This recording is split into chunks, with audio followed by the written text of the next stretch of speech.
স্বামীজি বলিতেন, ইহাও আমরা জানি যে শক্তি এখন অব্যক্ত ভাব ধারণ করিয়াছে, তাহাকে আবার বক্তাবস্থায় আনা যায়।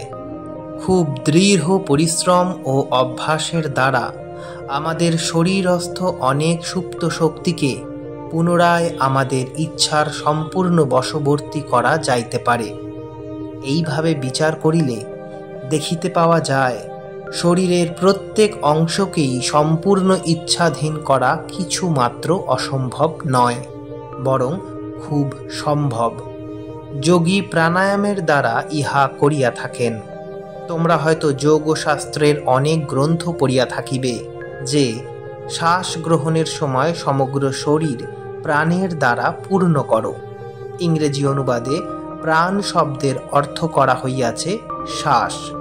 ইহাতে তোমরা সহজেই জিজ্ঞাসা করিতে পারো, শ্বাসের দ্বারা সমুদয় শরীর পূর্ণ করিব কিরূপে?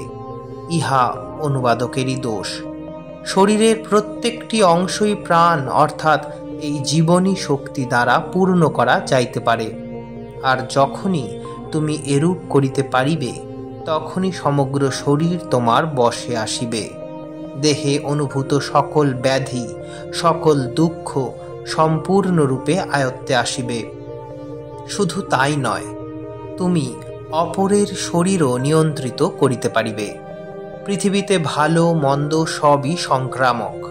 তোমার শরীরে যদি কোনো এক বিশেষ ভাবের উত্তেজনা থাকে, অপরের ভিতরও সেই ভাবের প্রবণতা দেখা দিবে। যদি তুমি সবল ও সুস্থ হও, তোমার নিকটস্থ ব্যক্তিদের মধ্যেও সুস্থ ও সবল ভাব আসিবে।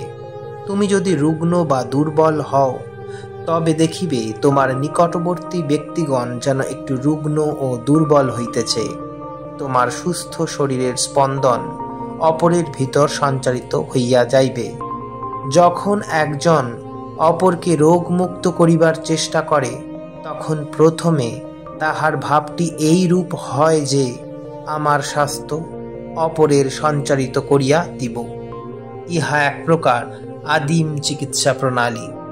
জ্ঞাতসারে বা অজ্ঞাতসারে একজন আর একজনের দেহে স্বাস্থ্য সঞ্চারিত করিয়া দিতে পারেন।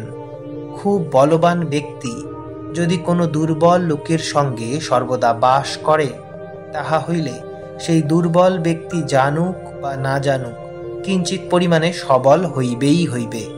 যখন এই প্রক্রিয়া জ্ঞাতসারে করা হয়, তখন ইহার ফল অপেক্ষাকৃত ত্বরান্বিত ও ভালো হইয়া থাকে। আর এক প্রকার আরোগ্য প্রণালী আছে, তাহাতে স্বয়ং খুব সুস্থকায় না হইলেও একজন অপরের শরীরের স্বাস্থ্য সঞ্চারিত করিয়া দিতে পারেন। এরূপ ক্ষেত্রে ওই আরোগ্যকারীর প্রাণের উপর প্রভুত্ব কিছুটা বেশি। তিনি কিছুক্ষণের জন্য নিজ প্রাণ উচ্চতর স্পন্দন বিশিষ্ট অবস্থায় উন্নীত করিয়া অপরের শরীরের ওই স্পন্দন সঞ্চারিত করিতে পারেন। অনেক স্থলে প্রক্রিয়াটি দূর হইতেও সংসাধিত হইয়াছে। বাস্তবিক দূরত্বের অর্থ যদি ক্রমবিচ্ছেদ হয়, তবে দূরত্ব বলিয়া কিছু নাই। এমন দূরত্ব কোথায় আছে যেখানে পরস্পরের কিছু মাত্র সম্বন্ধ, কিছু মাত্র যোগ নাই? সূর্য ও তোমার মধ্যে বাস্তবিক কি কোনো ক্রমবিচ্ছেদ আছে? এক অবিচ্ছিন্ন অখণ্ড বস্তু রহিয়াছে। তুমি তাহার এক অংশ, সূর্য তাহার আরেক অংশ। নদী এক অংশ ও অপর অংশের মধ্যে কি ক্রমবিচ্ছেদ আছে? তাহা হইলে শক্তি এক স্থান হইতে অপর স্থানে ভ্রমণ করিতে পারিবে না কেন? ইহার বিরুদ্ধে তো কোনো যুক্তি দেওয়া যাইতে পারে না। দূর হইতে রোগ আরোগ্য করার ঘটনাগুলি সম্পূর্ণ সত্য। এই প্রাণকে বহু দূরে সঞ্চারিত করা যাইতে পারে, তবে অবশ্য এমন হইতে পারে যে এ বিষয়ে একটি ঘটনা যদি সত্য হয়, তবে শত শত ঘটনা কেবল জুয়াচুরি। লোকে এই আরোগ্য প্রণালীকে যত সহজ ভাবে, তত সহজ নয়। অধিকাংশ স্থলে দেখা যাইবে যে আরোগ্যকারী মানব দেহের স্বাভাবিক সুস্থতার সুযোগ লইতেছেন। জগতে এমন কোনো রোগ নাই যে সেই রোগে আক্রান্ত হইয়া সব লোকেই মারা পড়ে। এমনকি বিসূচিকা মহামারীতেও যদি কিছুদিন শতকরা 60 জন মরে, তবে দেখা যায় ক্রমশ এই মৃত্যুর হার কমিয়া শতকরা 30 হয়, পরে 20-তে দাঁড়ায়, অবশিষ্ট সকলে রোগ মুক্ত হয়। অ্যালোপ্যাথ আসিলেন, বিসূচিকা রোগগ্রস্ত ব্যক্তিগণকে চিকিৎসা করিলেন, তাহার ঔষধ দিলেন। হোমিওপ্যাথ চিকিৎসক আসিয়া তাহার ঔষধ দিলেন। হয়তো অ্যালোপ্যাথ অপেক্ষা অধিক সংখ্যক রোগী আরোগ্য করিলেন, কারণ হোমিওপ্যাথ চিকিৎসক রোগীর শরীরে কোনো গোলযোগ না বাধাইয়া প্রকৃতিকে নিজের ভাবে কাজ করিতে দেন। বিশ্বাস বলে আরোগ্যকারী আরও রোগী আরোগ্য করিবেন, কারণ তিনি নিজের ইচ্ছা শক্তি প্রয়োগ করিয়া বিশ্বাস বলে রোগীর সুপ্ত প্রাণ শক্তিকে জাগাইয়া দেন। কিন্তু বিশ্বাস বলে রোগ আরোগ্যকারীদের সর্বদাই একটি ভুল হইয়া থাকে। তাহারা মনে করেন সাক্ষাৎভাবে বিশ্বাসী মানুষকে রোগ মুক্ত করে। বাস্তবিক পক্ষে কেবল বিশ্বাসই যে একমাত্র কারণ তাহা বলা যায় না। এমন সব রোগ আছে যেগুলি সর্বাপেক্ষা খারাপ লক্ষণ এই রোগী নিজে আদেও মনে করে না যে তাহার সেই রোগ হইয়াছে। রোগীর নিজের রোগহীনতা সম্বন্ধে অতীব বিশ্বাসী তাহার রোগের একটি প্রধান লক্ষণ। সচরাচর ইহা আশু মৃত্যুরই সূচনা করে। এ সকল স্থলে কেবল বিশ্বাসেই রোগ আরোগ্য হয় এ তত্ত্ব খাটে না। যদি বিশ্বাসেই রোগ আরোগ্য হইত, তাহা হইলে এই সকল রোগীও আরোগ্য লাভ করিত। প্রাণের শক্তিতেই রোগ নিরাময় হইয়া থাকে। যে পবিত্রাত্মা পুরুষ নিজ প্রাণ নিয়ন্ত্রণ করিয়াছেন, তিনি ইহাকে এক নির্দিষ্ট কম্পনের অবস্থায় লইয়া গিয়া অপরের মধ্যে সেই প্রকার কম্পন সঞ্চারিত ও জাগ্রত করিতে পারেন। প্রতিদিনের ঘটনা হইতেই এই বিষয়ের প্রমাণ পাইতে পারো। আমি বক্তৃতা দিতেছি, বক্তৃতা দিবার সময় কি করিতেছি? আমি আমার মনকে এক প্রকার কম্পনের অবস্থায় আনিতেছি, এবং এই বিষয়ে আমি যতই কৃতকার্য হইব, তোমরা ততই আমার বাক্য দ্বারা প্রভাবিত হইবে। তোমরা সকলেই জানো, বক্তৃতা দিতে দিতে আমি যেদিন খুব মাতিয়া উঠি, সেদিন আমার বক্তৃতা তোমাদের বেশি ভালো লাগে, আর আমার উৎসাহ অল্প হইলে বক্তৃতা শুনিতে তোমাদেরও তত ভালো লাগে না। জগৎ আলোড়নকারী তীব্র ইচ্ছাশক্তি সম্পন্ন মহাপুরুষগণ নিজেদের প্রাণ এক অতি উচ্চ কম্পনের অবস্থায় উন্নীত করিতে পারেন। প্রাণ এত অধিক শক্তি সম্পন্ন হয় যে উহা অন্যকে মুহূর্ত মধ্যে স্পর্শ করে।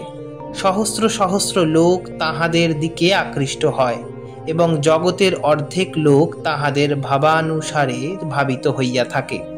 জগতের মহাপুরুষগণ সকলেই প্রাণ জয় করিয়াছিলেন। এই প্রাণ সংযমের বলে তাহারা প্রবল ইচ্ছাশক্তি সম্পন্ন হইয়াছিলেন। তাহাদের প্রাণকে উচ্চতম কম্পনের অবস্থায় উন্নীত করিয়াই তাহারা জগতের উপর প্রভাব বিস্তার করিবার শক্তি লাভ করেন।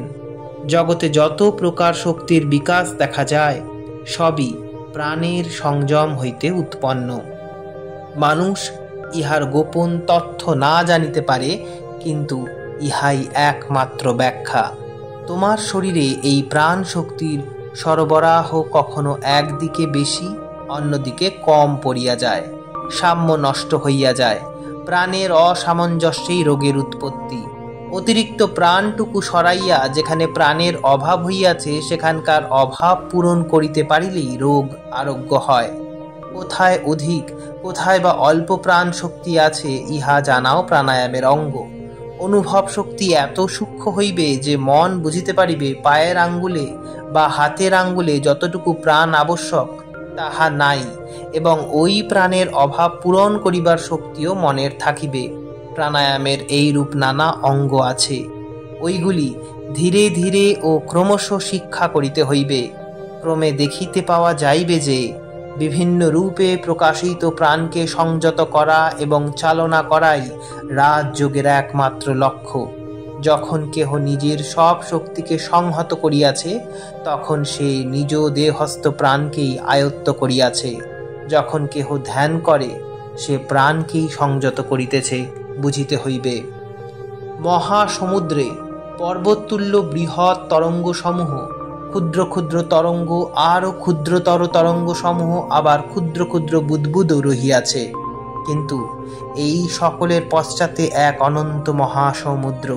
ওই ক্ষুদ্র বুদ্বুদটি একদিকে অনন্ত সমুদ্রের সহিত, আবার অন্যদিকে সেই বৃহৎ তরঙ্গটিও সেই মহাসমুদ্রের সহিত সংযুক্ত। এই রূপে সংসারে কেহ বা মহাপুরুষ, কেহ বা ক্ষুদ্র জলবুদ্বুদ তুল্য সামান্য ব্যক্তি, কিন্তু সকলেই সেই অনন্ত মহাশক্তি সমুদ্রের সহিত সংযুক্ত। এই মহাশক্তিতে জীবমাত্রেরই জন্মগত অধিকার।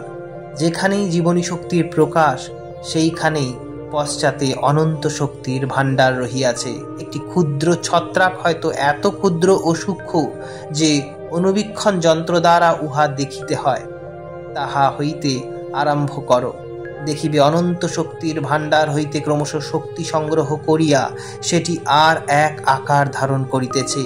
কালে উহা উদ্ভিদ রূপে পরিণত হইল, উহাই আবার একটি পশুর আকার ধারণ করিল, পরে মনুষ্য রূপ ধারণ করিয়া অবশেষে ঈশ্বরে পরিণত হয়। অবশ্য প্রাকৃতিক নিয়মে এই ব্যাপার ঘটিতে লক্ষ লক্ষ বর্ষ অতীত হয়, কিন্তু এই সময়ে বা কি? সাধনার বেগ ও গতি বৃদ্ধি করিয়া দিলে সময়ের সংক্ষেপ হইতে পারে। যোগীরা বলেন, যে কার্য করিতে সাধারণভাবে অধিক সময় লাগে, কার্যের বেগ বৃদ্ধি করিয়া দিলে তাহাই অতি অল্প সময়ের মধ্যে সম্পন্ন হইতে পারে।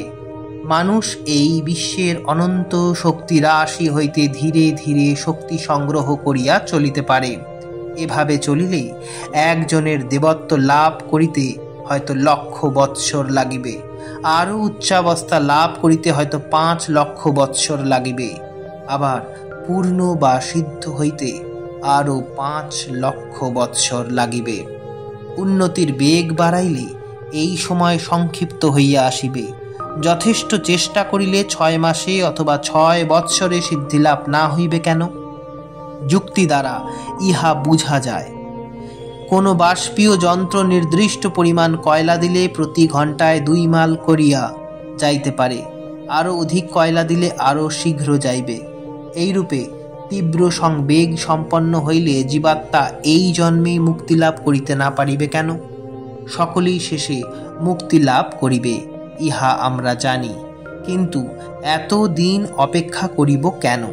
এই ক্ষণেই, এই শরীরেই, এই মনুষ্য দেহেই মুক্তি লাভ করিতে কেন না সমর্থ হইব? এই অনন্ত জ্ঞান ও অনন্ত শক্তি আমি এখনই লাভ করিব না কেন? আত্মার উন্নতির বেগ বৃদ্ধি করিয়া কিরূপে অল্প সময়ের মধ্যে মুক্তি লাভ করা যাইতে পারে, ইহাই যোগ বিজ্ঞানের লক্ষ্য ও উদ্দেশ্য। সকল মানুষ মুক্ত হওয়া পর্যন্ত অপেক্ষা করিয়া একটু একটু অগ্রসর হওয়ার পরিবর্তে প্রকৃতির অনন্ত শক্তি ভাণ্ডার হইতে শক্তি গ্রহণ করিবার ক্ষমতা বৃদ্ধি করিয়া কিরূপে শীঘ্র সিদ্ধি লাভ করা যায়, যোগীরা তাহারই উপায় উদ্ভাবন করিয়াছেন। জগতের সকল মহাপুরুষ, সাধু ও সিদ্ধ পুরুষ কি করিয়াছেন? এক জীবনেই তাহারা মানব জাতির সমগ্র জীবন যাপন করেন। সাধারণ মানুষের পূর্ণত্ব লাভ করিতে যে দীর্ঘকাল লাগে, সেই কাল তাহারা এই জীবনেই অতিক্রম করেন। এক জন্মেই তাহারা নিজেদের সিদ্ধ করিয়াছেন। তাহারা আর কিছুই চিন্তা করেন না, অন্য কোনো ভাবের জন্য এক মুহূর্ত সময় কাটান না। এই রূপেই তাহাদের সময় সংক্ষিপ্ত হয়। একাগ্রতা বলিতে বুঝায় শক্তি সঞ্চয়ের ক্ষমতা বৃদ্ধি। এইভাবেই সময় সংক্ষিপ্ত করা হয়। রাজযোগ বিজ্ঞান আমাদের শিক্ষা দেয় কিভাবে এই একাগ্রতা শক্তি লাভ করা যায়।